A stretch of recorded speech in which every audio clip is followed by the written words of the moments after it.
Para el mundo evangélico existen algunas cosas o algunas doctrinas que nos hacen ser una secta. Ellos no nos consideran una iglesia cristiana, sino que ellos nos consideran una secta. ¿Por qué? ¿Cuáles son estas creencias? ¿Cuáles son estas doctrinas que nosotros tenemos que ellos no están de acuerdo? Quiero compartir algunas con ustedes para que ustedes vean las cosas que ellos no están de acuerdo con nosotros. Una de ellas es que ellos dicen que nosotros predicamos salvación por obras, que nosotros predicamos que la persona tiene que guardar, para poder entrar en el cielo, la persona solo puede entrar en el cielo guardando los mandamientos, que el sacrificio de Cristo no fue lo suficiente en la cruz del Calvario, que el perdón nosotros encontramos en guardar la ley de Dios.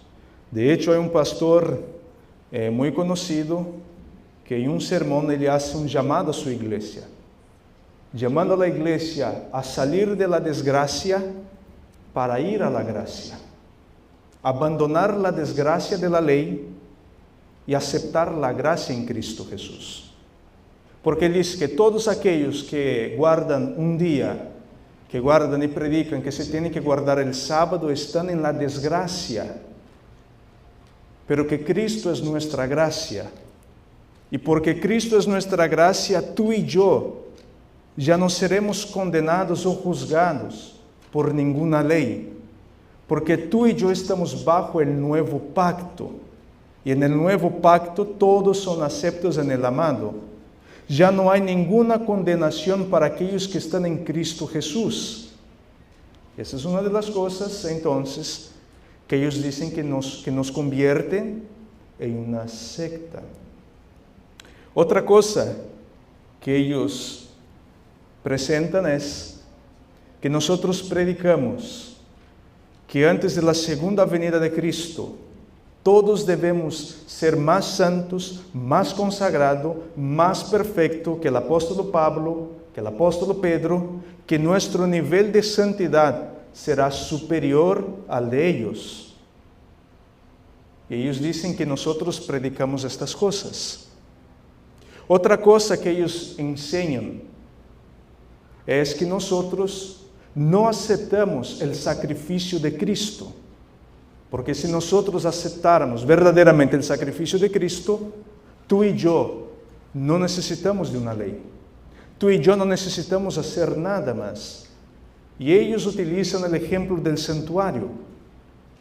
Porque en el día de la expiación, el sumo sacerdote, él salía con el macho cabrío, ponía las manos sobre este macho cabrío y ¿dónde lo lanzaba? Al desierto.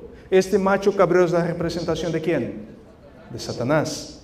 Entonces el mundo evangélico dice que nosotros predicamos que no fue Cristo quien perdonó nuestros pecados y no fue Cristo quien llevó nuestros pecados, sino que Satanás es el que lleva nuestros pecados y que nosotros somos salvos por Satanás. Y esto es un argumento que ellos dan entonces diciendo de que nosotros no somos una iglesia cristiana, que nosotros no aceptamos a Cristo. Otra cosa que ellos también presentan, ellos dicen que nosotros creemos que Cristo Jesús todavía sigue desangrando en el santuario celestial, que Cristo allá todavía sigue intercediendo por nosotros y que literalmente Cristo está derramando su sangre en el santuario celestial. Pero hoy entonces nosotros vamos a ver verdades y mentiras sobre la obra de Cristo. Mitos que han presentado las personas y que lamentablemente muchos adventistas han aceptado este mito. Vamos a ver el primer texto bíblico que muchos utilizan para hablar en cuanto a la obra de Cristo y dónde se concluyó, dónde se finalizó la obra de Cristo. El Evangelio de San Juan, capítulo 19, versículo 30. San Juan, capítulo 19, San Juan capítulo 19, versículo 30. Y nos dice así. Y como Jesús tomó el vinagre, dijo, consumado es. Y habiendo inclinado la cabeza, dio el Espíritu. Muchos agarran este texto de San Juan capítulo 19, versículo 30, diciendo, Cristo termina su obra acá en la tierra como diciendo ¿qué? Consumado es. La palabra consumado, ¿qué quiere decir? Se acabó, se terminó. Entonces, es decir, la obra de Cristo terminó ¿en dónde entonces? En la cruz. En la cruz se acabó todo, ahí fue la victoria de Cristo. Cristo ya venció. ¿Para qué seguir predicando y enseñando que Cristo, que la obra no terminó todavía en la cruz? Que hay algo más que se tiene que hacer. Esto no es una iglesia cristiana. Los que creen y predican, esto no es una iglesia cristiana, según ellos. Porque ¿sobre quién venció Cristo? ¿Sobre qué venció Cristo? ¿Sobre qué le triunfó? Y el argumento de ellos es, Cristo triunfó sobre Satanás. Cristo triunfó sobre el pecado. Cristo venció el pecado en la cruz. Y allí en la cruz se terminó la obra de Cristo. Otro texto. Primera de Pedro. Capítulo 3, versículo 18. Primera de Pedro, capítulo 3, versículo 18. Aquí nosotros vamos a ver otro texto que ellos utilizan para mostrar esto. ¿Cuántas veces ha padecido Cristo? Primera de Pedro 3, 18 nos dice así. Porque también Cristo padeció una vez por los injustos, para llevarnos a Dios, siendo a la verdad muerto en la carne, pero vivificado en espíritu. Según este texto aquí, y es muy cierto, Cristo padeció ¿cuántas veces? Una sola vez. Entonces el mundo evangélico, lo que ellos presentan, y eso también lo encontramos en el libro de Hebreos, capítulo 9, que nos habla que Cristo padeció una sola vez. Cristo no necesita estar padeciendo más de una vez. Padeció una vez y se terminó. Entonces dice, ¿cómo es que tú me vas a decir, me vas a presentar que la obra de Cristo, la obra de expiación, no termina en la cruz? ¿Acaso Cristo sigue padeciendo una y otra vez allá en el cielo? Porque el texto me dice que Cristo padeció una sola vez. Y para los pecados de todos. Y una vez que Cristo fue muerto en la carne, Él fue vivificado en el Espíritu. Una vez que Cristo muere, una vez que Cristo resucita y le asciende al cielo, y ahí se terminó. Acepte la gracia de Cristo. Vive esta gracia. Vive este perdón. Entonces hoy nosotros vamos a ver entonces cuáles son estos mitos, ¿no? Ya estoy presentando aquí mentiras que presentan en cuanto al mensaje de la expiación de Cristo. Como nosotros tenemos un día muy cargado hoy, yo voy a hacer un panorama general en cuanto a la obra de la expiación. Si se terminó en la cruz o no se terminó en la cruz, ¿qué tiene que ver esto con nosotros? Hay un punto muy importante para poder comprender esto, para poder comprender este concepto. Y antes de ir a una cita, quiero compartir otro texto, que este texto aquí es fantástico. Judas 1:4. Judas, capítulo 1, versículo 4. Y aquí entonces nosotros vamos a ver qué es lo que el mundo protestante o el mundo evangélico está haciendo con la obra expiatoria, con la gracia de Dios. Judas, capítulo 1, versículo 4 nos dice así. Porque algunos hombres han entrado encubiertamente, los cuales desde antes habían estado ordenados para esta condenación. Hombres impíos, convirtiendo la gracia de nuestro Dios en disolución y negando a Dios, que solo es Él que tiene el dominio, y a nuestro Señor Jesucristo. Lo que el mundo protestante, lo que el mundo evangélico está haciendo con la gracia de Cristo es convirtiendo en ¿qué hoy en día? Libertinaje. ¿Qué es libertinaje? Todo es permitido. Una persona que vive el libertinaje, para ella todo es permitido.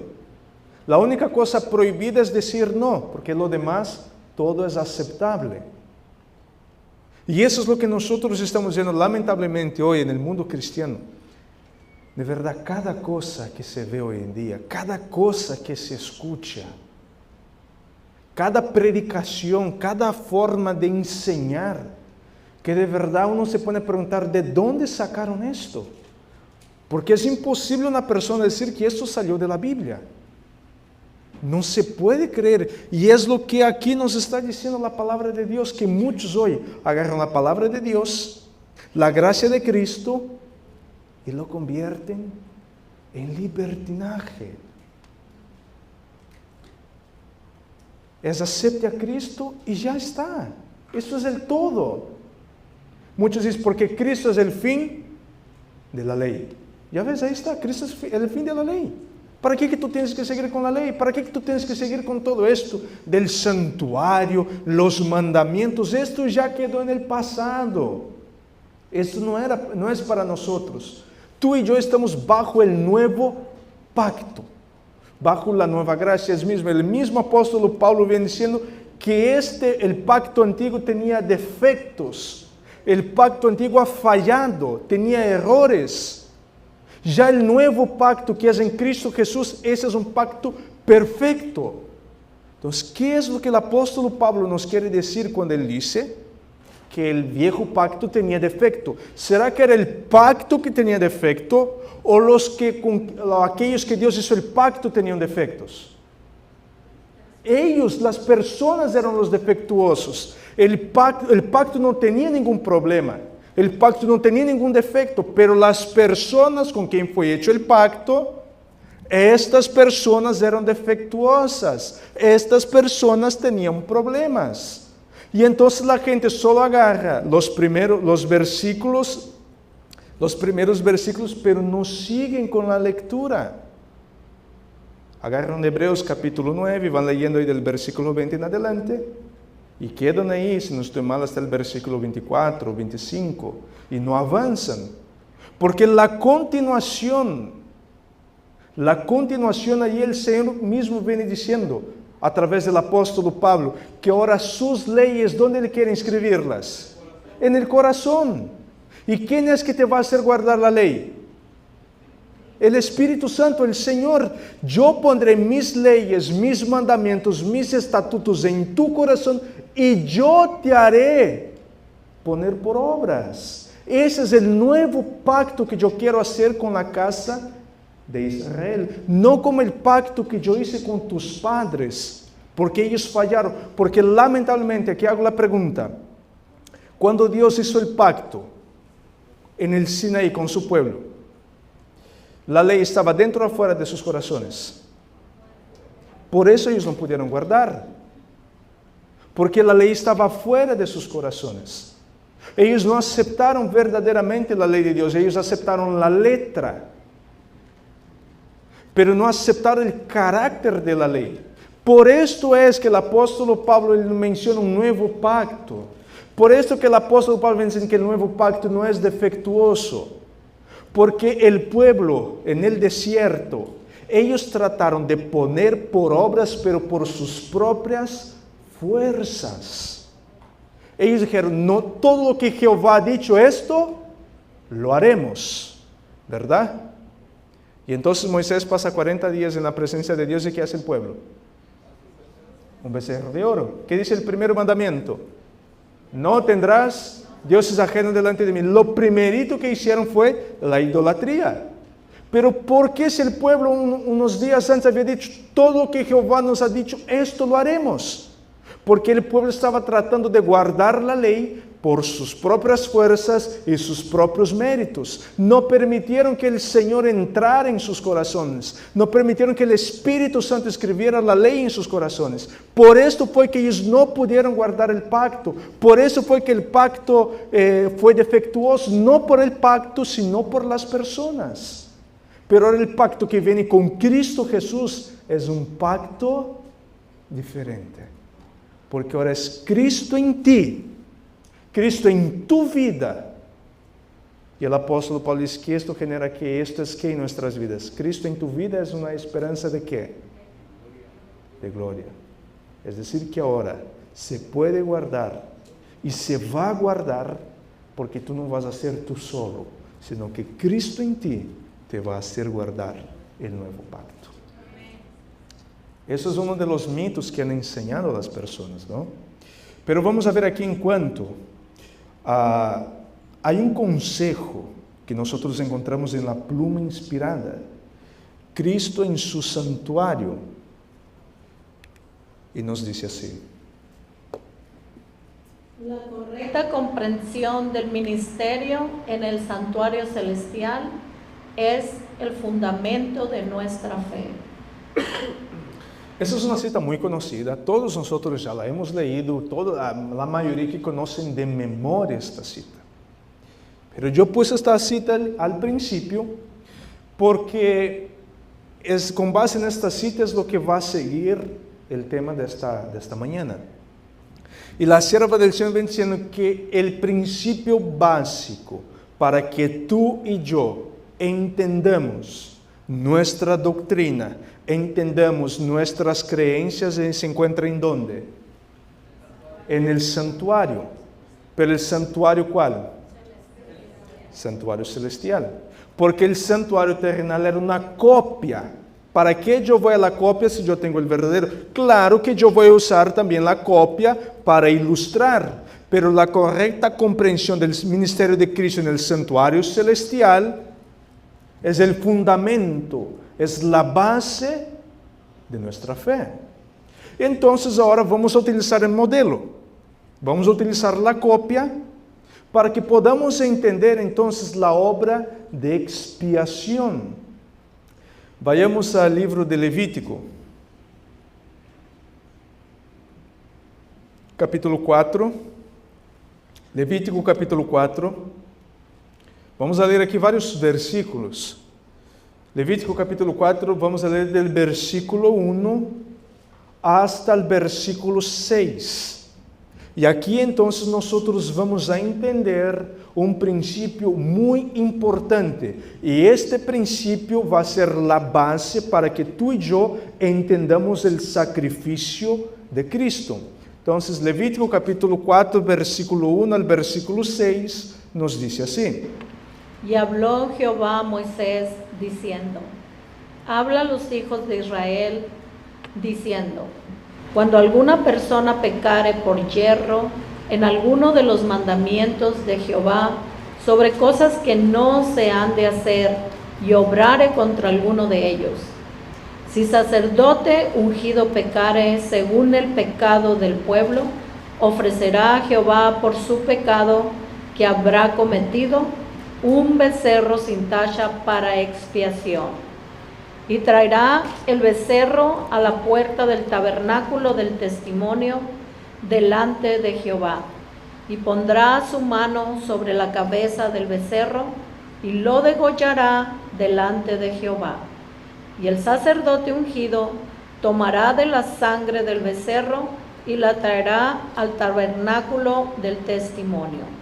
Y mojará el sacerdote su dedo en la sangre, y rociará de aquella sangre 7 veces delante de Jehová hacia el velo del santuario. Muy bien, si ustedes siguen leyendo todo el capítulo 4, ustedes van a ver que siempre son los mismos pasos. La persona cometió pecado, ella tiene que venir para presentar su ofrenda de paz. Una vez que se hace el sacrificio, que se queme el animal, que se quema la sangre, parte de la sangre, ¿qué se tenía que hacer con esta sangre? ¿Llevarla dónde? Adentro del tabernáculo, adentro del santuario, y rociarla 7 veces delante del velo, delante de la presencia de Dios, ¿verdad? Ahí era cuando la expiación estaba, ¿qué? Completa. O sea, es decir, la persona entraba, hacía la expiación. ¿Quién era el único que podía hacer esto? El sacerdote. Ahora, sí, el sumo sacerdote era el que podía entrar en el lugar santísimo, ¿no? El único. Entonces aquí nosotros ahora pregunto, ¿cuál es la evidencia bíblica que nosotros tenemos de que Cristo, una vez que entregó su vida por nosotros, entró en el tabernáculo terrenal. ¿Hay base bíblica para esto, sí o no? ¿En el tabernáculo terrenal? En el tabernáculo terrenal no hay. Él no entró. Ahorita vamos a ver. Pero Cristo, Él no entró. Entonces, es decir, faltó algo de la obra. Faltó algo allí. Porque siempre el sacerdote, ele entrava, ele presentava allí, y una vez al año entonces se hacía la obra de purificación, en el Yom Kippur. ¿Están conmigo? Amén. Amén, ¿verdad? Una vez al año entonces el sumo sacerdote, ele entrava y limpiaba y purificaba todo el santuario. Pero mientras tanto, todos los pecados, ¿dónde estaban? Ahí presente. Entonces, es decir, que la obra se concluía con la purificación del santuario, la obra de expiación. No hay base bíblica que nos muestra que Cristo, una vez que terminó su sacrificio, porque la cruz es un símbolo de qué mueble del santuario. El altar de sacrificios. La cruz es un símbolo de esto. Cristo en ningún momento, una vez que él es llevado a la sepultura, resucita, Cristo dice, no, déjame entrar acá con una porción de la sangre para esparcir ante el velo en la presencia de Dios. No, Cristo no hace esto. Entonces aquí nosotros estamos viendo que con base en la Biblia, la obra de expiación no puede haber terminado en la cruz. Porque si nosotros vamos a seguir el modelo, la correcta comprensión del ministerio de Cristo en el santuario celestial es el fundamento de nuestra fe. Si yo voy a seguir el sistema del santuario, no puede haber terminado en la cruz, porque hay otros pasos que hay que seguir. Pero estos pasos no se siguió acá en la tierra. Es más, Cristo, si nosotros seguimos el orden exacto del santuario, Cristo estuvo en el campamento y en el atrio. En ningún momento en la tierra Cristo entró en el lugar santo o en el lugar santísimo. Él no entró. Aquí, claro que nosotros sabemos que en el cielo sí, Él entra al lugar santo, y en 22 de octubre de 1844 Cristo pasa al lugar santísimo. ¿Ok? Entonces, aquí entonces nosotros estamos viendo un principio importante. Para que la obra de expiación se concluyera, tenía que entrar en el santuario, esparcir 7 veces, y en el día del Yom Kippur hacer la purificación. Y entonces, ¿qué hacía el sumo sacerdote? Una vez que él purificaba el santuario, él salía para hacer ¿qué? Para saludar a la congregación, para hacer la paz, bueno, o sea, él salía para saludar y decir, ¿sabes qué? Todo está purificando. Se concluyó la obra de purificación. Y ahí, gracias, esa es la palabra que yo estaba buscando. Y entonces volvía todo de nuevo, ¿no? Entonces, o sea, pero eso nosotros no encontramos aquí en la tierra con la obra de Cristo. No se concluyó eso todavía. Es más, ¿Cristo ha venido a hacer la reconciliación, sí o no? Todavía no. Falta todavía esto. Entonces, es decir, no se puede haber concluido en la cruz. Si tú sigues el sistema del santuario, no puedo decir que concluyó en la cruz. Y yo como adventista del séptimo día, si yo empiezo a creer, o si yo estoy creyendo que terminó en la cruz, tengo que empezar a reformular todo lo que yo acepté como verdad. Porque tengo un problema gravísimo con esto aquí ahora. Hay un problema serísimo y nosotros vamos a ver por qué es que Satanás quiere tocar en este punto, en este aspecto. Pero vamos a ir avanzando. Vayamos al libro de Hebreos capítulo 8, versículo 4. Hebreos capítulo 8.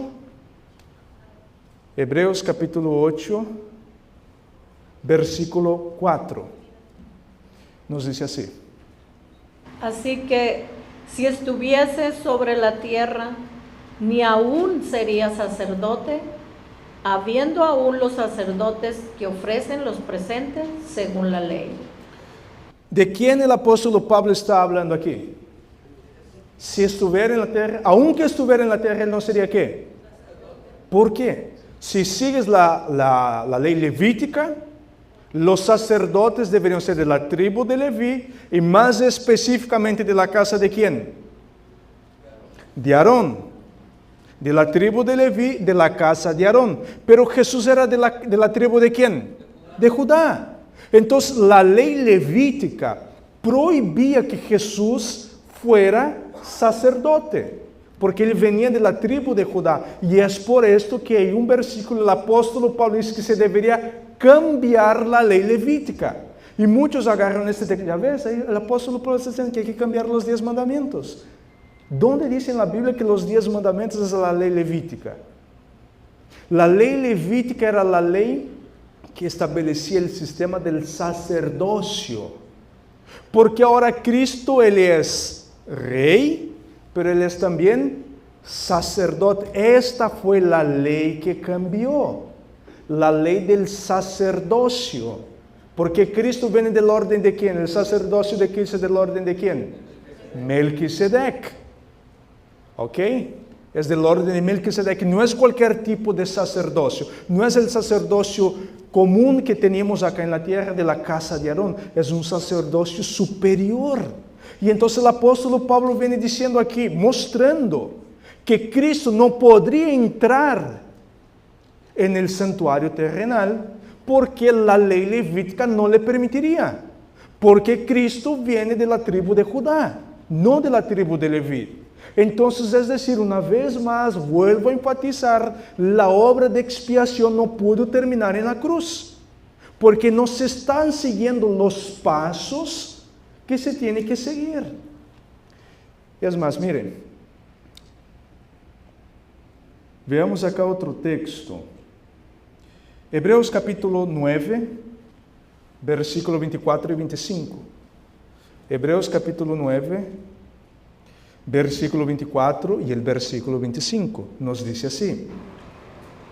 Porque no entró Cristo en el santuario hecho de mano, figura del verdadero, sino en el mismo cielo, para presentarse ahora por nosotros en la presencia de Dios, y no para ofrecerse muchas veces a sí mismo, como entra el pontífice en el santuario cada año con sangre ajena. Gracias. El versículo 24 menciona que Cristo no entró en un tabernáculo hecho por manos de hombre, sino que Él entró en el verdadero, en el tabernáculo que Él presentó a Moisés, para que Moisés construyera. Cristo le prestó, y Cristo entonces, ahora cuando Él resucita, y después que Él asciende al cielo, llevando consigo las primicias, ahora Cristo, ¿qué es lo que Él hace? Ahora Cristo entra en el santuario. ¿En qué compartimento? Cristo entró aquí. En el lugar santo, muy bien. Cristo le entra en el lugar santo, pero no como hacían los sacerdotes para presentar expiación todos los días y todos los años también. No, porque el sacrificio de Cristo es diferente. El orden de Cristo es diferente.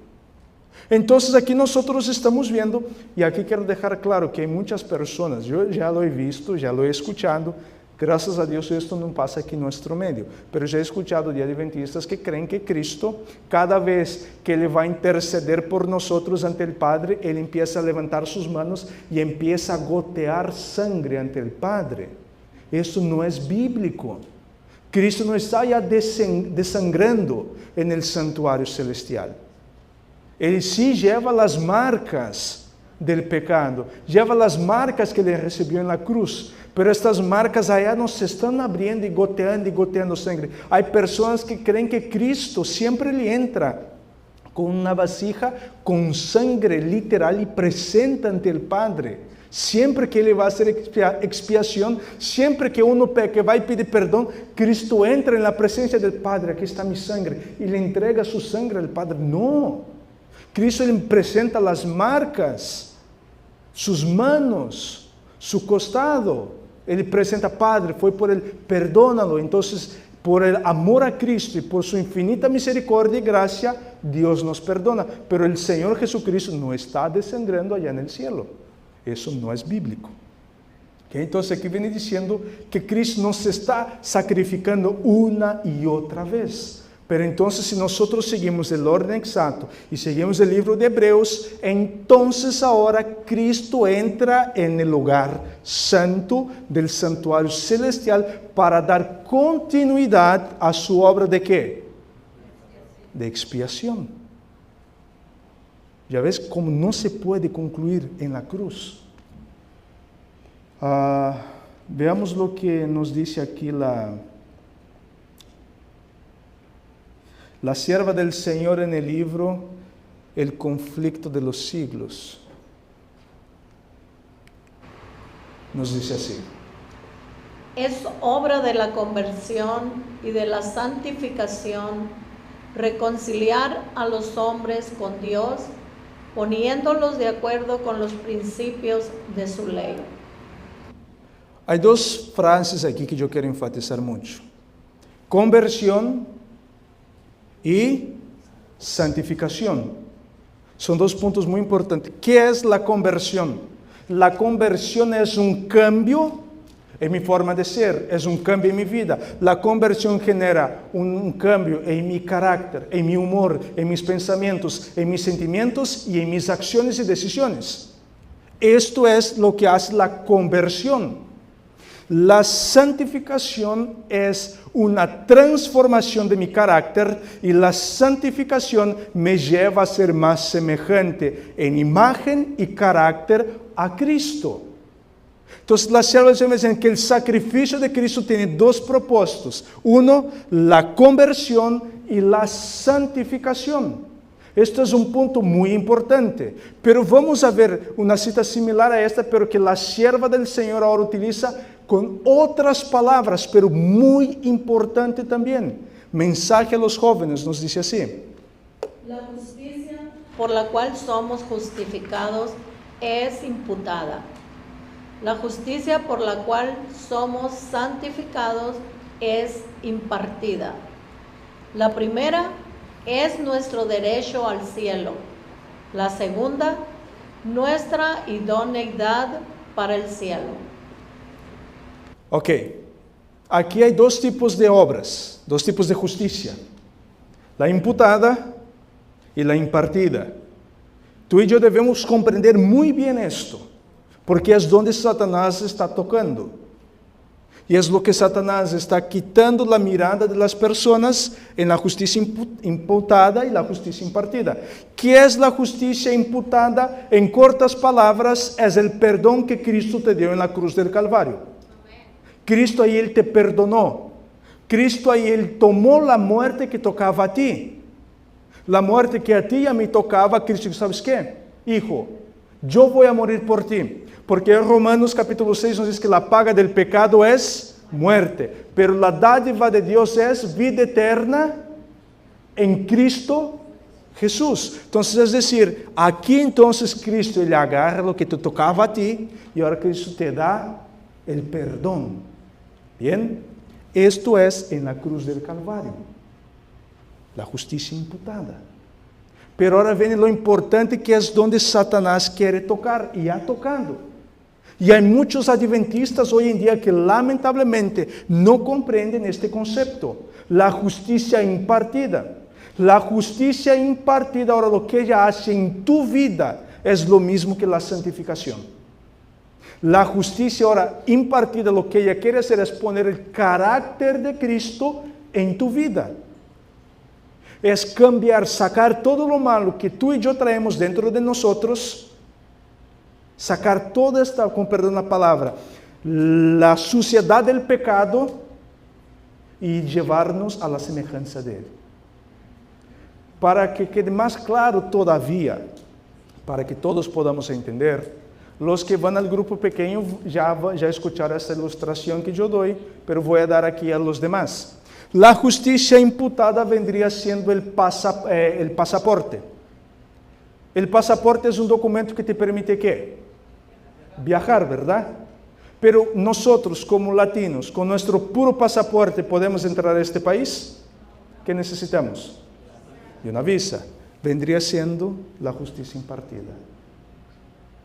El pasaporte es el perdón de Cristo. Pero solo con este perdón y nada más yo no puedo entrar en el cielo. ¿Qué es lo que yo necesito? ¿Qué necesita suceder en mi vida una vez que yo acepto el perdón de Cristo? ¿Una qué? Una transformación, una santificación. Debo ser transformado, debo ser diferente. Pero lo más importante es que Cristo quiere implementar en tu vida y en mi vida su carácter, porque es lo único que tú y yo vamos a llevar de este mundo, pero no el carácter que tú y yo tenemos ahora. Porque de verdad, con este carácter, si vamos al cielo, el Señor va a tener el mismo problema que tuvo al principio con Satanás. Entonces, tu carácter tiene que ser transformado al carácter de Cristo. Y esto se llama la obra de la santificación.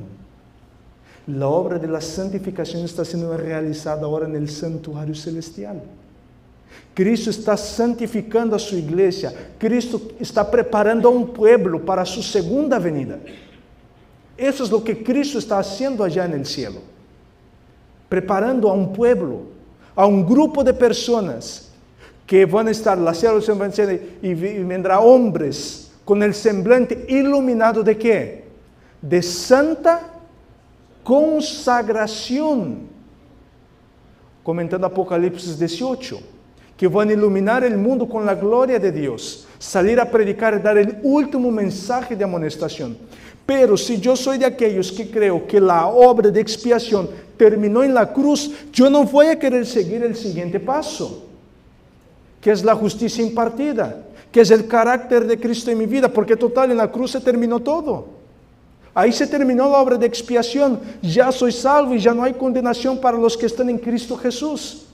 Pero muchos, algunos malintencionados, lo que hacen es que no continúan con el texto. No hay condenación para los que están en Cristo Jesús, aquellos que viven ¿cómo? No los que viven segundo la carne, sino los que andan en Cristo Jesús, andan en el Espíritu. Entonces lo que hacen es, ya ves, no hay condenación para los que están en Cristo Jesús, punto final y se acabó. No dan continuidad al texto. Para aquellos que no andan según la carne, sino según el Espíritu, que están en Cristo Jesús. Y eso es lo que Satanás ha tratado de hacer y lamentablemente ha tenido éxito. Porque si la persona cree que la obra de expiación terminó en la cruz, ella no va a avanzar con Cristo en el santuario. No va a querer avanzar en el proceso de la santificación para llegar a la glorificación. Eso es lo que Satanás ha tratado de meter en la mente de las personas. Vayamos a 2 de Corintios capítulo 5, versículo 17. 2 de Corintios capítulo 5,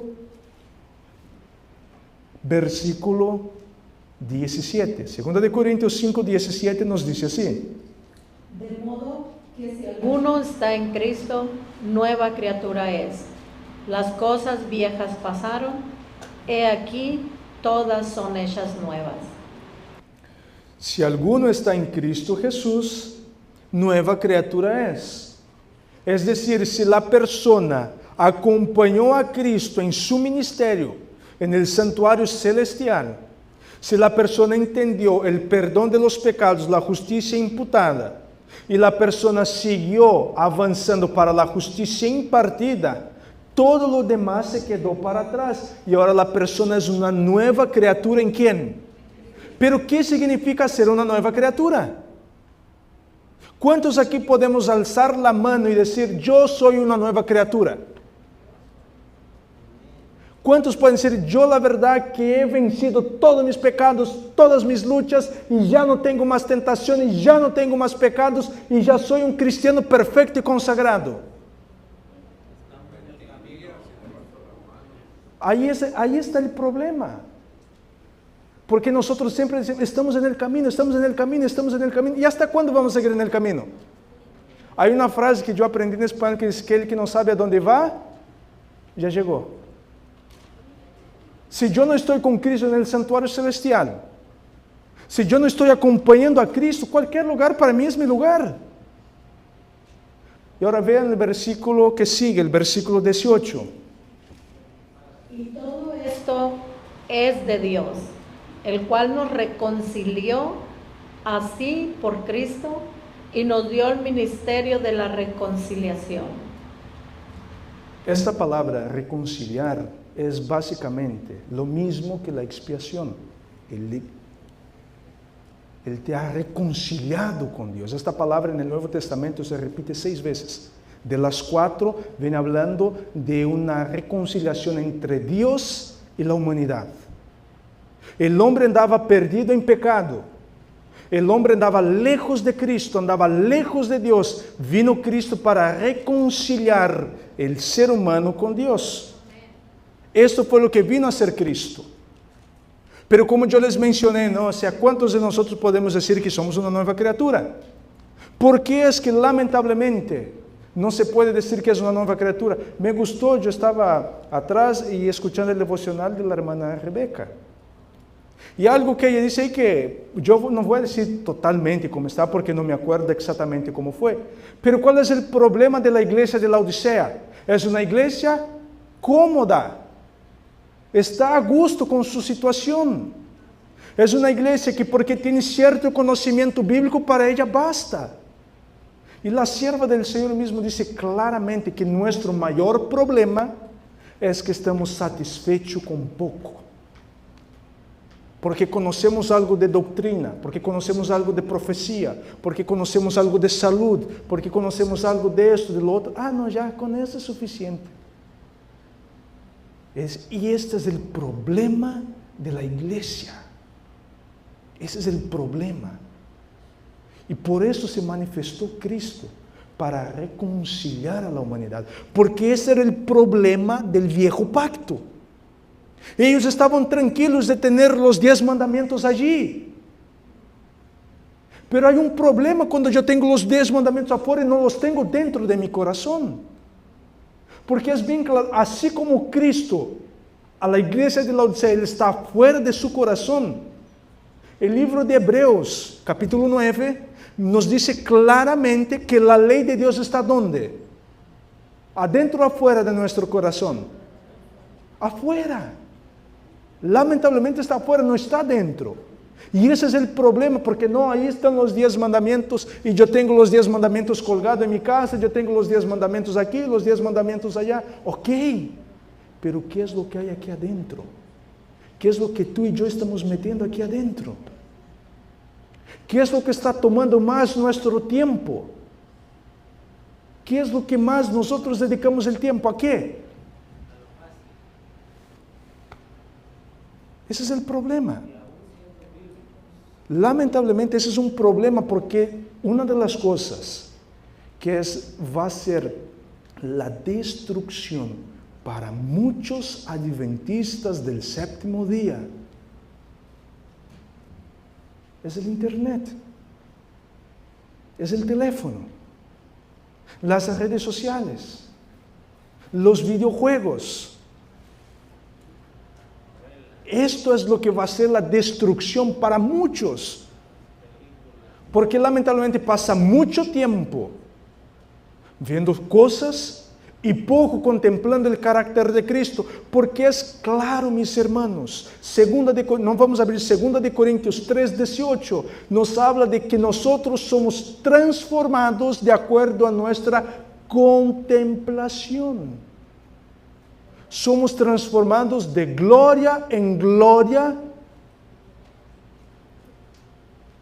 Esto es la ley de la contemplación. Ahora la pregunta es, ¿a qué estamos dedicando tiempo? ¿Qué es lo que está tomando más mi tiempo? Porque lo que tú no vences, esto te vencerá. Lo que tú y yo no logramos vencer con el poder de Cristo, eso nos va a vencer. Y una cita que yo siempre menciono aquí, vuelvo a mencionar porque me gusta mucho. La sierva del Señor en el Camino a Cristo, capítulo 5, dice que muchos se perderán tratando de ser buenos cristianos. Mi mamá siempre me decía, a mí y a mis hermanos, mis hijos, de buenos deseos e intenciones el infierno está lleno. No es la intención, sino lo que tú haces con esta intención, lo que cuenta para Dios. Porque el pecado sí empieza acá en la mente.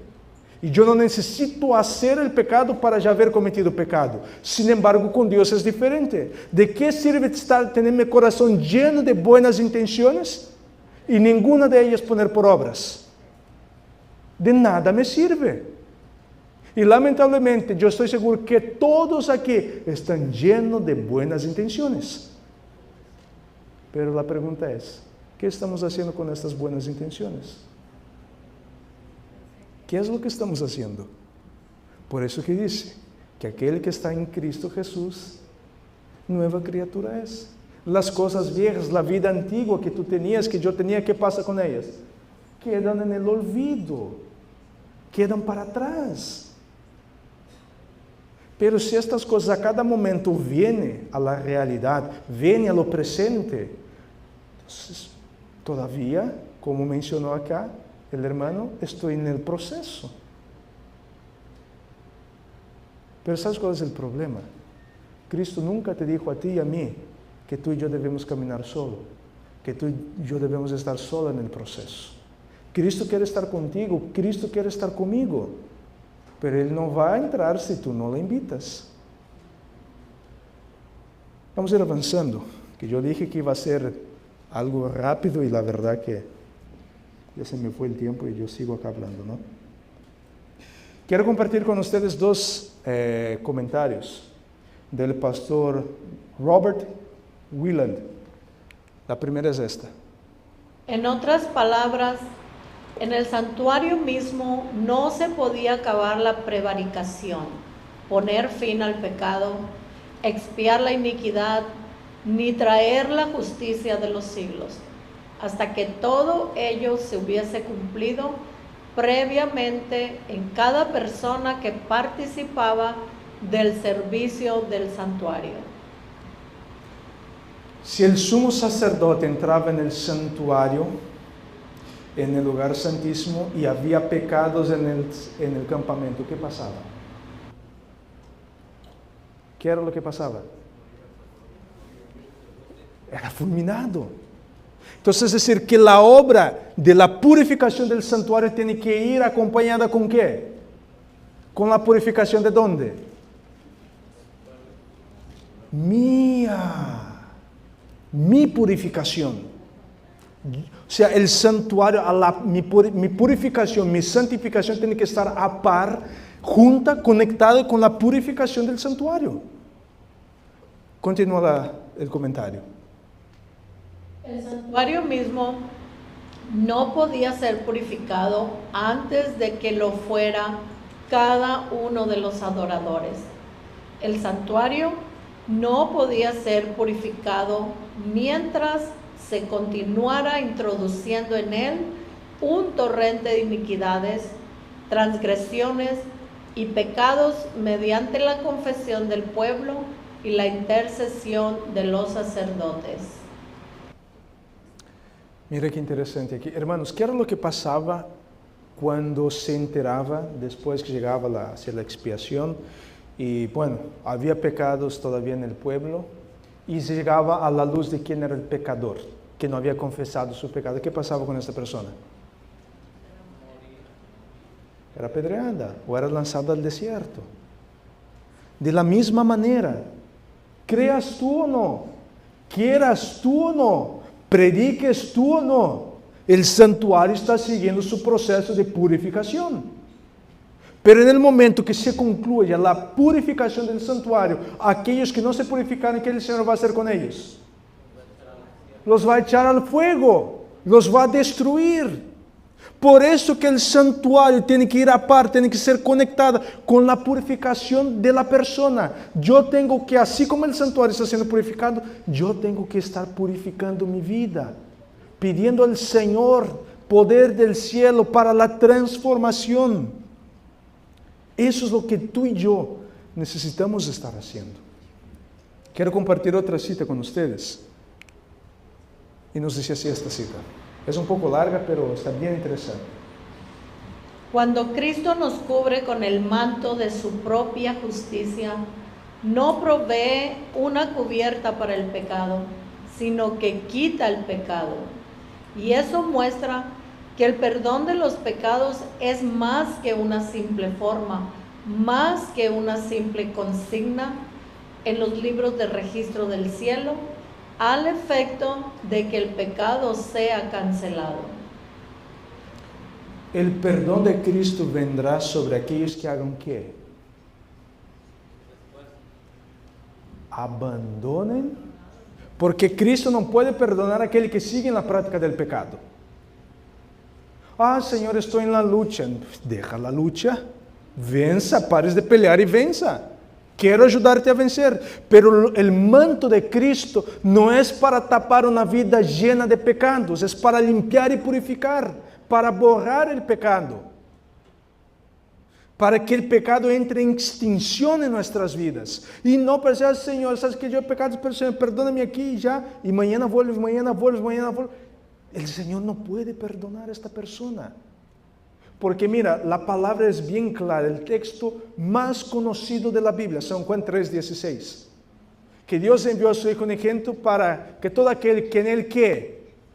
No se pierda, mas tenga vida eterna. Ahí está la clave, aceptar a Jesús, aceptar el ministerio de Cristo, aceptar que Cristo puede dar la victoria sobre el pecado, y entonces la persona que viva de esta manera, el manto de Cristo vendrá sobre esta persona y el pecado va a desaparecer. Si el pecado no ha desaparecido de nuestra vida, es porque todavía el manto de Cristo no está sobre nosotros.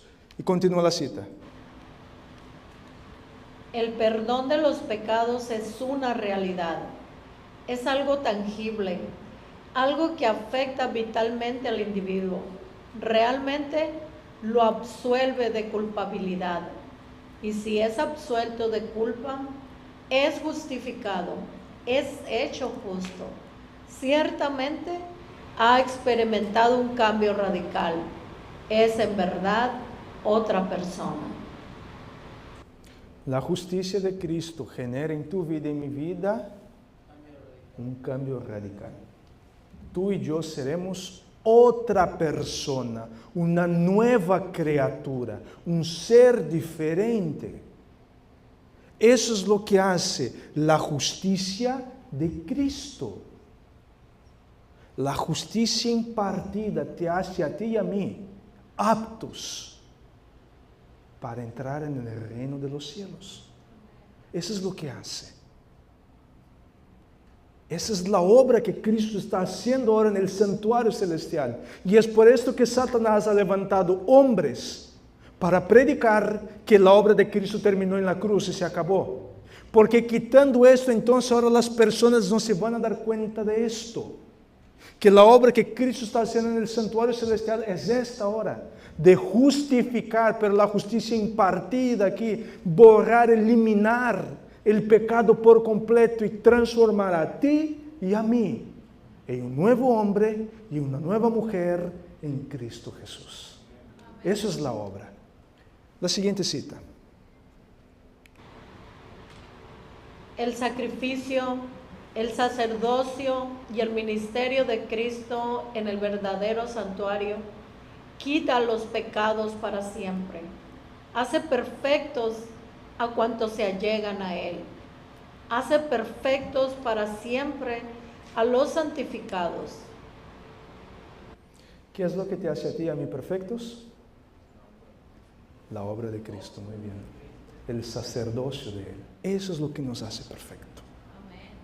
Ahí está la perfección. Aquellos que sigan predicando, ¿no? Y diciendo que la iglesia, que nosotros predicamos, ¿no? Que nosotros, por nuestras obras y nuestros méritos, vamos a llegar a la perfección, la santificación. Aquí está la respuesta. ¿Quién te hace a mí, a ti y a mí, santos y perfectos? Es Cristo Jesús. Tengo 3 citas más y vamos a hacer rapiditos para terminar. La siguiente cita, camino a Cristo. Muchos tienen la idea de que deben hacer alguna parte de la obra solos. Confiaron en Cristo para obtener el perdón de sus pecados, pero ahora procuran vivir rectamente por sus propios esfuerzos. Mas todo esfuerzo tal fracasará. El Señor Jesús dice: porque separados de mí, nada podéis hacer. Muchos, lamentablemente, y ese es un problema de muchos adventistas del séptimo día, acepté el sacrificio de Cristo en la cruz, Cristo me perdonó y ahora yo tengo que caminar solo. Esto es un mensaje diabólico, satánico. Tú solo no puedes hacer nada, yo solo no puedo hacer nada. Sin Cristo, nada podemos hacer. Entonces creer, no, acepté a Cristo y ahora voy a caminar solo, voy a guardar la ley solo, es volver al viejo pacto. Estás queriendo volver al pacto antiguo. El pacto nuevo es que Cristo en ti te va a hacer guardar los 10 mandamientos. Cristo en ti te va a hacer obedecer. Ese es el pacto que Cristo hace con su iglesia, con su pueblo. Ese es el pacto que tú y yo debemos estar viviendo ahora. El pacto de la santificación en Cristo Jesús. Tratar de caminar solo, hacer las cosas solo. Perdóname, no vas a caminar solo. Voy a caminar con Satanás. Porque si yo trato de hacer buenas obras por mí mismo, vamos a señalar qué bueno hay en el ser humano. Nada. El apóstol Pablo dice, no hay ni uno. No hay. No hay ser humano bueno. Pero hay uno que es bueno. Y Él quiere entrar en ti para convertirte en una persona buena. El libro Fe y Obras. Por consiguiente, jamás digamos que podemos arrepentirnos por nosotros mismos y entonces Cristo perdonará. No, por cierto, es la gracia de Dios la que perdona. El arrepentimiento también proviene ¿de quién? De Cristo. Muchas veces no es que, sí, yo soy una persona que me arrepiento fácil, pido perdón fácil. No, el arrepentimiento genuino, este arrepentimiento que pido perdón hoy y mañana vuelvo a lo mismo, eso no viene de Cristo. Porque el verdadero arrepentimiento, el arrepentimiento genuino, proviene de Cristo. Porque el verdadero arrepentimiento que genera en tu vida y en mi vida, una transformación. Y la última cita, el mismo libro Fe y Obras nos dice así. Oímos tantas cosas que se predican en relación con la conversión del alma que no son ciertas. Se enseña a los hombres a pensar que si un ser humano se arrepiente, será perdonado, suponiendo que el arrepentimiento es el camino, la puerta para entrar en el cielo, que el arrepentimiento tiene un cierto valor seguro para conseguirle el perdón. ¿Puede el hombre arrepentirse por sí mismo? No más de lo que puede perdonarse a sí mismo. Wow. Es más, la obra de la salvación proviene ¿de quién? De Cristo. Esa es la obra del Espíritu Santo. Entonces es decir que el arrepentimiento tampoco es sinónimo de perdón. El arrepentimiento no es sinónimo de perdón. Lo que es sinónimo de perdón, acabamos de leer, es el abandono del pecado. Eso es lo que perdona. Y yo pensar, no, yo me voy a arrepentir, Señor. Una vez yo tenía un colega que colportaba conmigo y que me decía, ¿sabes qué? Yo no he sido transformado porque el Señor no quiere.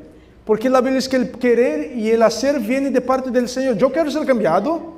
Y si no he cambiado es porque el Señor todavía no quiere. O sea, ¿qué es eso?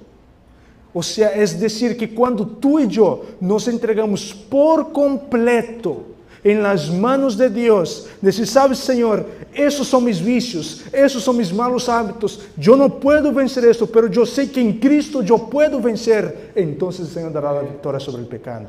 Pero mientras tú y yo no vengamos y entregamos a los pies del Señor, llevar nuestra carga, nuestros pecados, nuestras tentaciones y decir, Señor, este soy yo, esta basura de persona, pero yo sé que tú me puedes transformar.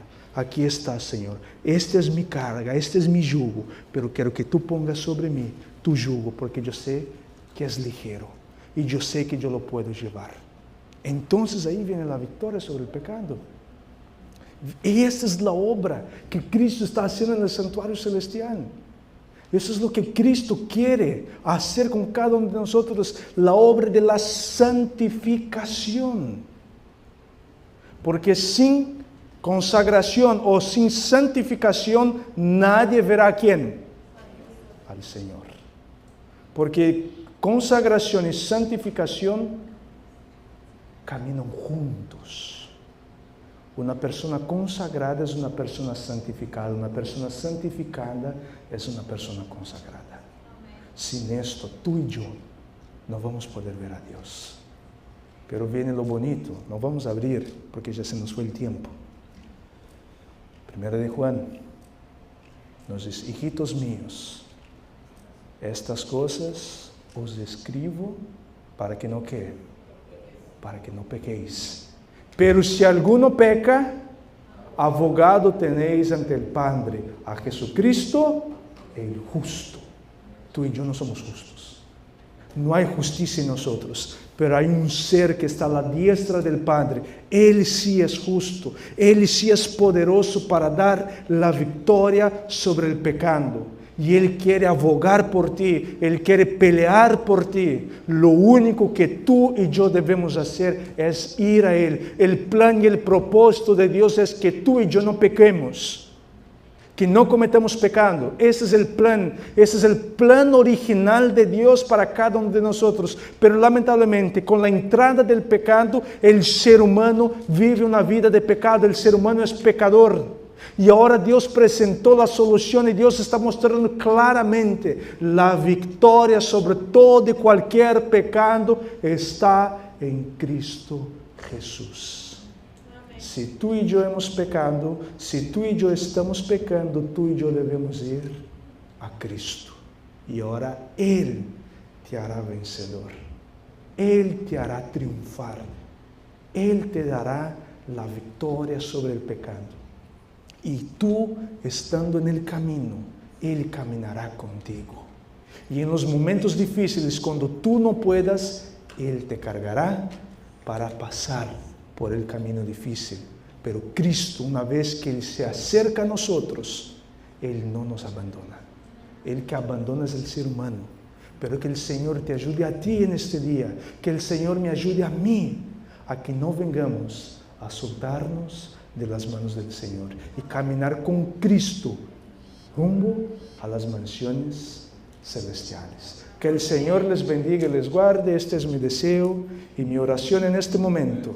Los invito a que nos pongamos de rodillas para finalizar con la palabra de oración.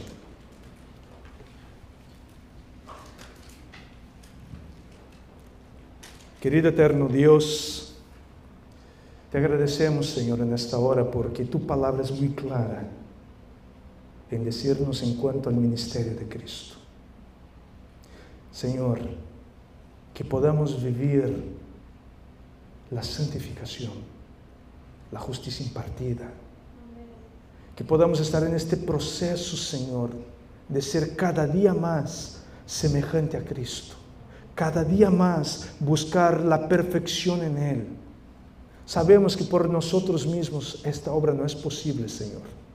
Pero tú mismo nos has dicho que todos nosotros podemos en Cristo que nos fortalece. Queremos pedir, Señor, una doble porción de tu Santo Espíritu y que Cristo Jesús fortalezca a cada uno de nosotros y que podamos, Señor, seguir con Cristo, caminando con Él, siguiendo los pasos de Cristo hasta llegar a las mansiones celestiales. Todas esas bendiciones nosotros te pedimos y ya te agradecemos, Señor, porque creemos que esta oración será atendida porque la hacemos en el nombre de Jesús. Amén.